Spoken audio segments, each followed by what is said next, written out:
আজকে আমরা এই ভিডিওতে দেখব যে এতদিন ধরে যে এসআইআর চলছে, সেই এসআইআরের 2026-এর কিন্তু ভোটার লিস্ট পাবলিশ হয়ে গেছে, অর্থাৎ প্রকাশ হয়ে গেছে। সেই লিস্ট আমরা কি করে দেখব বা কী করে ডাউনলোড করব, সেই প্রসেসই কিন্তু এই ভিডিওতে আমরা দেখব।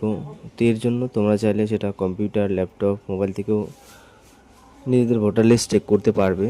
তো এর জন্য সর্বপ্রথম চলে আসবে গুগল ক্রোম ব্রাউজারে বা গুগলে চলে আসবে। আসার পর এখানে ভোটার .eci.gov.in লিখে সার্চ দেবে। সার্চ করলেই ঠিক এরকম ইন্টারফেস তোমাদের সামনে চলে আসবে। এখানে আসলে তোমরা দেখতে পারবে ডান সাইডে ডাউনলোড ইলেক্ট্রো রোল, সেখানে একবারে ক্লিক করে দেবে। এখানে ক্লিক করে দিলেই তোমাদের সামনে নতুন আর একটা পেজ চলে আসবে, যেখানে স্টেট দেখতে পারবে। স্টেটটা তোমরা সিলেক্ট করে নেবে। স্টেট সিলেক্ট করে নিলেই কিন্তু আবার অনেকগুলো অপশন খুলে যাবে, যেখানে ইয়ার অফ রিভিশন যেটা তোমাদের দেওয়া থাকবে 2026। এখান থেকে তোমরা কিন্তু দেখতে পারবে। তো রোল টাইপে যদি ক্লিক করো, ক্লিক করলে তোমরা দেখতে পারবে এসআইআর ড্রাফট রোল, আর একটা আছে হচ্ছে এসআইআর ফাইনাল রোল 2026। তো তোমরা ফাইনাল রোল যেটা ওটা সিলেক্ট করবে। তারপর এখানে ডিস্ট্রিক্টটা সিলেক্ট করে নেবে। তোমাদের যে ডিস্ট্রিক্ট হয় সেই ডিস্ট্রিক্ট সিলেক্ট করে নেবে। তারপর অ্যাসেম্বলিটা সিলেক্ট করে নেবে। নেওয়ার পর তোমরা এখানে ল্যাঙ্গুয়েজটা সিলেক্ট করে নেবে। আমি বেঙ্গলি সিলেক্ট করে নিচ্ছি। নেওয়ার পর এখান থেকে তোমাদের যে পোলিং স্টেশন আছে, অর্থাৎ তোমাদের যে স্কুলগুলোতে ভোট হয়, তো তোমরা আশা করি জানো সবাই, সেই স্কুলের নাম কিন্তু এখানে খুঁজে পাবে। এখানে কিন্তু 10টা। তারপর তোমরা দেখতে পাবে এদিকে অ্যারো চিহ্ন আছে, অ্যারোতে ক্লিক করলে এখানে 11, 12, এখানে কিন্তু 20 চলে আসলো। 20-এর পরে আবার যদি ক্লিক করো, এভাবে কিন্তু চলে আসবে। এবং লাস্ট যদি ডাবল অ্যারো যে আছে সেখানে ক্লিক করলে লাস্ট, অর্থাৎ 256টা এখানে কিন্তু পোলিং স্টেশন রয়েছে। ঠিক আছে, তো তোমরা প্রথম থেকে 1 থেকে শুরু করবে। যে সিঙ্গেল অ্যারো আছে সেখানে ক্লিক করে একটা একটা করে চেক করে দেখবে যে স্কুলটা কোথায় রয়েছে। তো আমি জাস্ট সিলেক্ট করে নিচ্ছি আমাদের যে পোলিং স্টেশন, সেটা আমি সিলেক্ট করে নেব।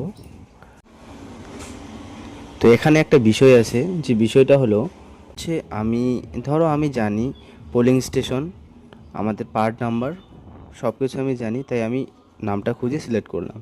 এবার যদি এরকম কেউ থাকে যে পোলিং স্টেশন পার্ট নম্বর কোনো কিছু জানে না, সে কি করে নাম খুঁজবে বা কী করে সিলেক্ট করবে? এই চেকবক্সে টিকমার্ক দিবে, তারপর ডাউনলোড করবে। এবার যদি কেউ না জানে, সে কীভাবে ডাউনলোড করবে? তো এর জন্য একদম সহজ যেটা উপায়, তোমরা সরাসরি চলে যাবে, যেটা ভোটার eci.gov.in লিখে সার্চ করেছিল যে হোম পেজটা ছিল, এই পেজটাতে আবার ফিরে আসবে।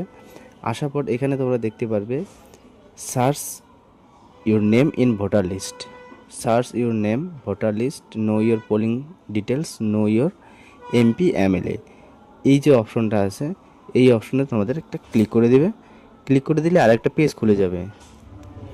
তো এই পেজে কিন্তু তোমাদের ডিটেলস সব কিছু দেওয়ার পর তোমরা খুব সহজেই কিন্তু সব কিছু জানতে পারবে।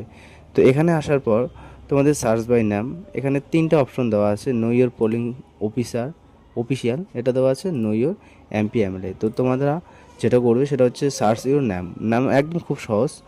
তোমাদের হচ্ছে এপিক নম্বর, এখানে এপিক নম্বরটা দিয়ে দেবে। দিয়ে দেওয়ার পর এখানে ল্যাঙ্গুয়েজটা সিলেক্ট করবে। তোমাদের খুশি যে ল্যাঙ্গুয়েজ তোমরা হয় তোমাদের সেটা সিলেক্ট করে নেবে।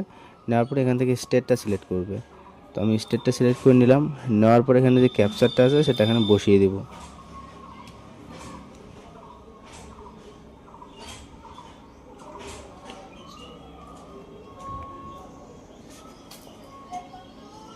বসিয়ে দেওয়ার পর এখানে আমি সার্চ অপশন যেটা আছে সেটাতে ক্লিক করে দেব। দেওয়ার পর আমার কিন্তু নিচের দিকে একদম এই যে ডিটেলস সেটা চলে আসছে। প্রথমে সিরিয়াল নাম্বার, তারপর আমার এপিক নাম্বার দেখতে পারবো, তারপর নাম, আমার বয়স, তারপর আমরা দেখতে পারবো হচ্ছে relative name, state, district, assembly, constitution, part, polling station, part, serial number. ঠিক আছে, তো এখানে কিন্তু আমরা পার্ট ও সিরিয়াল নাম্বার এখানে দেখতে পাবো। এটা খুঁজে নেবে। প্রথমে তোমরা এটা করবে। আর তো পার্ট নাম্বার যদি না জানো, সেখানে পার্ট নাম্বার কিন্তু এখানে তোমরা দেখতে পারবে, এই যে, ঠিক আছে, এখানে কিন্তু দেখতে পারবে। তো এই পার্ট নম্বরটা তোমরা সরাসরি যখন ডাউনলোড করবে বা স্কুল নামটা যখন খুঁজবে,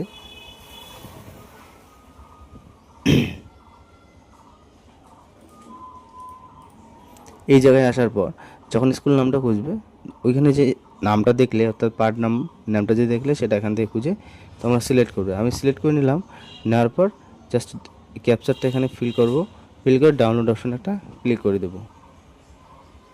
ডাউনলোড অপশনে ক্লিক করলে কিন্তু আমার যে পিডিএফ সেটা কিন্তু আমার ডাউনলোড হয়ে যাবে। তো ডাউনলোড হওয়ার পরে ঠিক এভাবেই কিন্তু পিডিএফটা ওপেন হবে। তো আমি পিডিএফটা ওপেন করে নিলাম। এবার পিডিএফ ওপেন করার পর এখানে কিন্তু প্রচুর নাম, এখানে আমি তোমাদের দেখাচ্ছি। প্রথমে 1 থেকে যদি আমি শুরু করি, তো এখানে সব শেষ। দেখো পিডিএফটা এখানে কিন্তু লোডিং নিচ্ছে, তাহলে কতগুলো নাম আছে এখানে। আমি যদি দেখাই, লাস্ট হচ্ছে 1018। তো 1018টা নাম রয়েছে, এর মাঝে তোমার কোনটা নাম তোমরা খুঁজবে কীভাবে?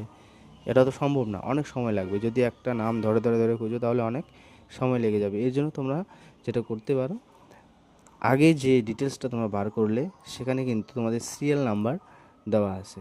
পার্ট সিরিয়াল নাম্বার এখানে কিন্তু দেওয়া আছে। এখানে যেমন 239 নম্বর সিরিয়াল দেওয়া আছে। তোমরা সরাসরি পিডিএফটাতে 239 নম্বর কোথায় আছে, ঠিক আছে, এখানে 400, 293, 209,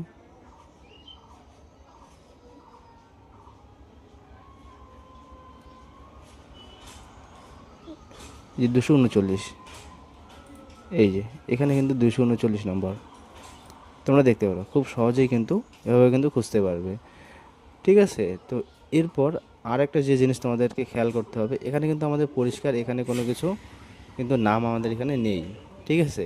তার মানে বুঝতে পারবে যে ফাইনাল লিস্টে তোমাদের নাম উঠে গেছে। এবার যদি তোমাদের ক্ষেত্রে ঠিক এরকম থাকে, এই দেখো এখানে একটা ওয়াটারমার্কের মতো কিন্তু ডিলেটেড লেখা আছে, তার মানে এই নামটা কিন্তু ডিলেট হয়ে গেছে, ঠিক আছে। যদি তোমাদের নামের মাঝখানে ডিলেট লেখা থাকে বড় করে, তাহলে সেই নামটা কিন্তু ডিলেট হয়ে গেছে। আর যদি তোমাদের নামের উপরে কোনো রকম ডিলেট বা কোনো কিছু লেখা না থাকে, তাহলে জানবে যে তোমাদের ফাইনাল লিস্টে, ভোটার লিস্টে নাম উঠে গেছে। 2026-এর যে ফাইনাল ভোটার লিস্ট সেটাই নাম উঠে গেছে। এবার ডিলেট হলে ডিলেট হয়ে গেছে। এবার যদি থাকে আন্ডার, এটা কি লেখা আছে, আন্ডার অ্যাডজুডিকেশন ভেরিফিকেশন, এইরকম যদি লেখা থাকে তাহলে এটা তোমাদের আবার ডকুমেন্ট দিতে হবে। তারপর যদি ডকুমেন্টগুলো প্রমাণিত হয় তাহলে তোমাদের নামটা থাকবে, নাহলে তোমাদের নামটা কিন্তু ডিলিট হয়ে যাবে এভাবে। তো আশা করি তোমরা বুঝতেই পারলে খুব সহজে কী করে 2026-এর যে ফাইনাল ভোটার লিস্ট তাতে নাম রয়েছে না কি হয়নি, বা নামটা উঠেছে কি উঠেনি, বা নামটা কি ডিলিট হয়ে গেছে কি হয়নি, A to Z কিন্তু আমি দেখিয়ে দিলাম। তো এভাবেই তোমরা চেক করতে পারবে খুব সহজে। তো যদি ভিডিওটা ভালো লাগে একটা লাইক কমেন্ট অবশ্যই করবে। দেখা হচ্ছে পরের কোনো ভিডিওতে। ততক্ষণ সবাই ভালো থেকো, সুস্থ থেকো।